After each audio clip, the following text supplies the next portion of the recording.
Astrolux has a new small quad LED light, the S43. This builds on the older S41 and S42 line of lights. The S43 is a revised design. Let's see what's good and bad about it.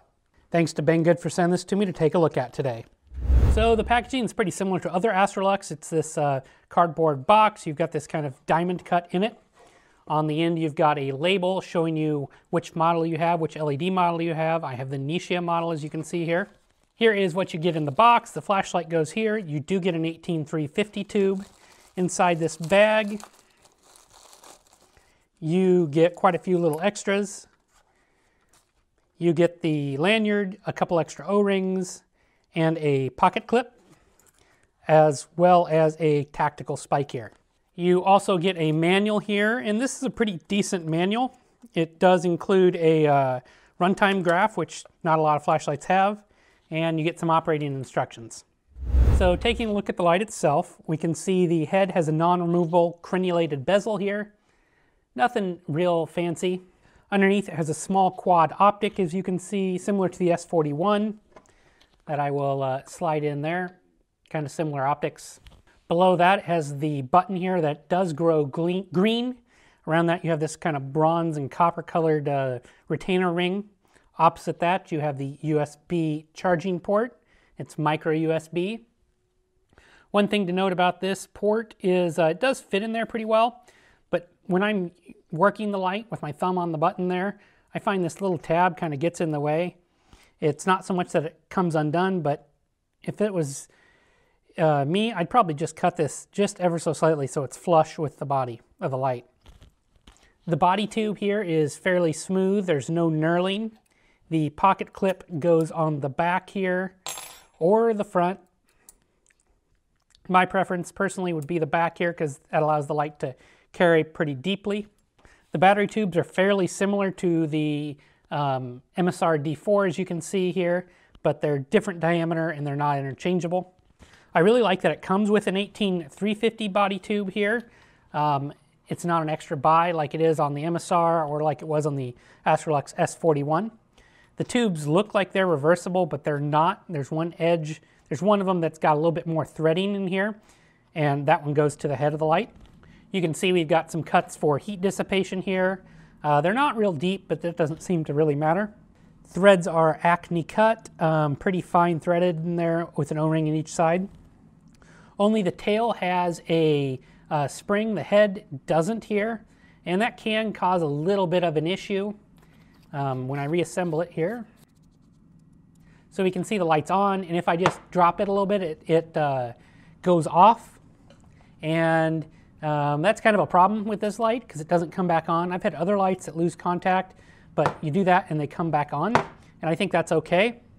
But this shuts off, so if you drop it, the light's going to shut off, and then it might be you have trouble finding the light again. I really would like to see a spring there in the head to solve this problem. On the back, you've got a attachment for your lanyard, and then this is where things get interesting. You get this threaded 1/4-20 insert, and like this, there's not a huge problem. The light is much less stable and doesn't tail stand quite as well with that in because it does stand proud just a little bit. Then you get this threaded spike that you can put on this light. You can see it there. Astrolux is calling this a thread breaker or a skull cracker spike for tactical use. It's not really my flavor of things. For me, it's more of a gimmick than useful. Yes, it could be used for self-defense or used to break glass, but it's the last thing I'd want is a flashlight in my pocket with that spike attached. Thankfully, like I said, it is removable. That'd be sticking up out of your pocket if you were to carry the light like this. Just not a great solution in my opinion. Personally, I'd get more use out of this if they put a magnet in here instead, and I may end up doing that in the tail cap. Like I said, thankfully you can remove it, which I recommend. The light also tail stands a lot better with both those removed. One kind of thing to note is you do need that 1/4-20 insert in order to thread into a standard tripod adapter. I believe the outer edge is maybe a 3/8, which also fits on some tripods. There are other versions of this light available. There's a version with the head part here is copper, And then there's a version with this in aluminum that's anodized red and green, kind of like a holiday themed model. I wouldn't be surprised if we saw a stainless steel model like we did with the S41. The big penalty you pay here is weight. This thing is heavy. I measured in length at 122 millimeters without the spike or threaded adapter with the 18650 tube and a Sony VTC6 battery. Maximum diameter is 30 millimeters at the head. Minimum diameter is 24 millimeters on the body tube. Weight with the battery and clip is 141.5 grams.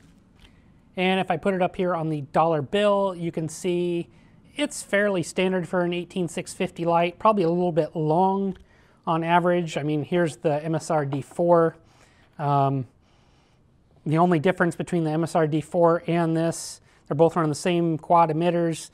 The MSR does get brighter, but the MSR does not have USB recharging where the Astrolux does. So this light comes with two versions of LEDs, a cool white Cree XP G3 LED and a neutral white Nisha 219C at 5000 Kelvin, which is what I have. Tint on mine seems to be a little warmer than 5000 it seems, but I don't mind that. The light's capable of 2100 lumens on turbo mode. Beam Shots has a nice warm hot center and it gradually fades as you move out from the center. For a quad, it's fairly round. And at short distances, you do notice a few artifacts, but these mostly fold away after a couple of feet. Here are my night shots for the Astrolux S43. Got on a real low light here. I can't see it on my deck. I don't expect the camera to see it either. If I ramp up, you can see it's the full 2100 lumens. Way too much for my deck. But you know, you can ramp down. It's fast ramping. It works pretty good. This is the Nisha LED version. So it's a warm LED that I like. If I tilt up here and reverse, you can see it does a nice job picking out the neighbor's fence. This is a floody light, so it doesn't throw, but it throws with sheer power. This is top brightness. It's a bright night tonight. We're getting ready for a big snowstorm, so the sky is kind of pink. You can see the previous snow, so it reflects a little bit more off.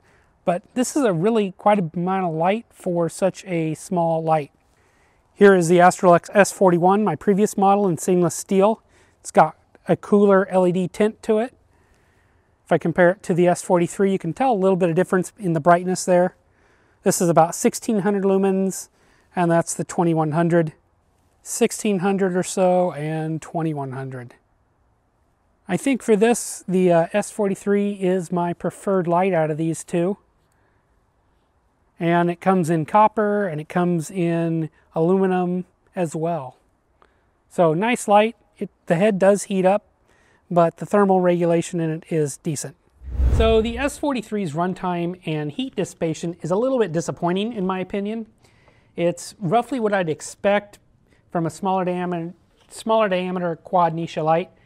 So the light's capable of a maximum 2100 lumens and has a ramping UI as its primary UI.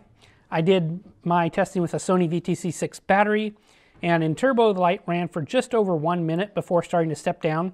At that 1 minute mark, I measured 113 degrees here at the head. For me, it seemed to get hottest right in this area. That's really warm really quickly. Between 1 and 2 minutes, the light stepped down twice to about 10% relative output. This is really a huge decrease in output under a very short amount of time. At 2.5 minutes, the light reached its comfortable long-term output. That's somewhere between 5 and 8% relative output. After 6 minutes, I measured the light was only 95 degrees Fahrenheit, which that's a nice cool down. You can bump the light up again, but it will keep stepping down due to those thermal controls. It held this low output for 375 minutes, and the light stepped down a few more minutes running at bare minimums. I stopped my runtime test just at over 500 minutes because I had to go to bed. Overall, I feel like this light gets bright almost unusable because of how fast the light steps down and how much step down there is. At least with the ramping UI, you can adjust exactly to the output you need, and performance will be better as long as you're not on turbo. Performance with a quality 18350 battery should be similar, just with shorter overall run times. The light does have low voltage protection, which is good since you'll want to probably run an unprotected flat top for most of these to get the most output. So this light has one single side switch for its UI, and that's a change from the S41 here. We can see it has just a tail switch. That also probably contributes to the length a little bit. And it uses the Astrolux M ramping firmware by default.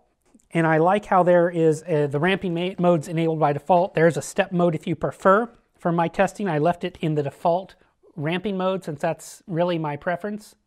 And ramping is fast. It just takes over 2 seconds to reach the brightest setting here, as you can see. And it flashed, and it does this again at the bottom of the range. But the bottom, it's hard to see because the light is on so dimly. This is well less than 1 lumen. I will link to the manual in the description, and you can take a look at all the other options. It's complicated to adjust, but after you've done it a few times, it's not so bad. So as I mentioned, the light does have onboard recharging via micro USB, as you can see in there.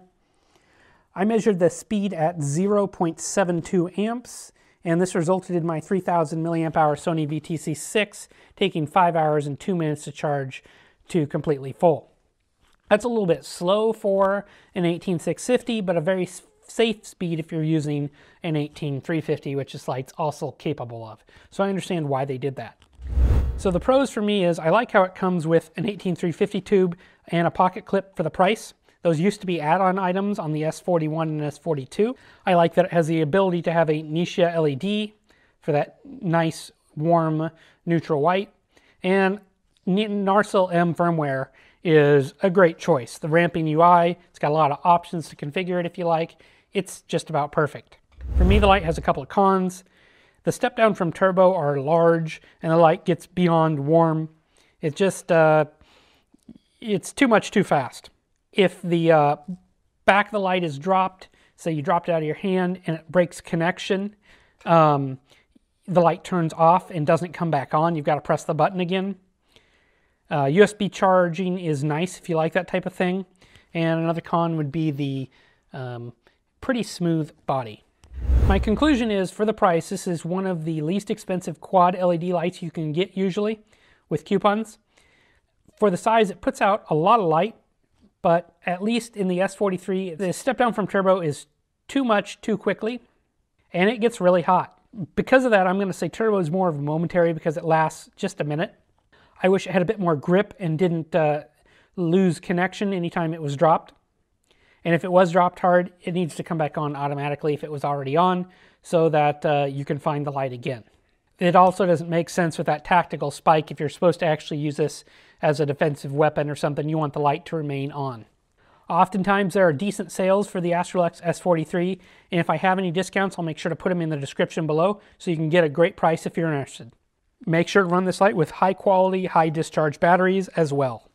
As always, guys, if you've got any questions, please make sure to leave them in the comments below, and I'll do my best to answer them. If you've got an S43, let me know what you think of it. Would you consider picking up another one? As always, thanks for watching my videos.